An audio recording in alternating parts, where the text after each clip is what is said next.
আসসালামু আলাইকুম। এটা মাদ্রাসা জামিয়া ইসলামিয়া গোলবাগ হায়াতুল উলুম, গোলবাগ মাদ্রাসা আমাদের এটা বিল্ডিং। এখানে ছাত্ররা থাকে, আর এরই সামনে মসজিদ আছে। ছাত্ররা এখানে পড়াশোনা করে, এখানে ক্লাস হয়। এবং মাদ্রাসার সামনে ঈদগাহ ময়দান, এখানে ছাত্ররা বিকেলবেলা যে সময় আমাদের খেলার সময়, সেই সময় ছাত্ররা এখানে ফুটবল খেলতে পারে, আরও বিভিন্ন রকমের খেলা তারা এখানে খেলতে পারে। তাদের জন্য সুন্দর একটা জায়গা আছে। এটা মাদ্রাসার পুকুর, আর এটা হলো অজুখানা, আর ওই সামনে ওটা বোর্ডিং, ওখানে রান্না হয়, ছাত্রদের খাবার ওখানে রান্না হয়। আর এটা বাথরুম আছে ওইদিকে।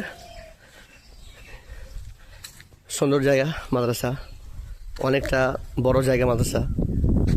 আর মাদ্রাসার এই যে গাছগুলো আছে, আম গাছ, তেজপাতা গাছ আছে এখানে, আরও বিভিন্ন রকমের গাছ এখানে আছে। আলহামদুলিল্লাহ, সুন্দর একটা পরিবেশ।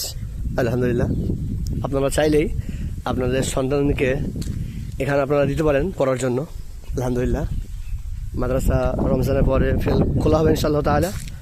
আপনারা আপনাদের সন্তানদেরকে মাদ্রাসাতে পাঠান, ইনশাআল্লাহ আপনার সন্তান ইহকাল পরকাল দুই দিকেই কামিয়াবি হবে, এবং আপনিও তার সঙ্গে সঙ্গে কামিয়াবি হতে পারবেন ইনশাআল্লাহ তাআলা।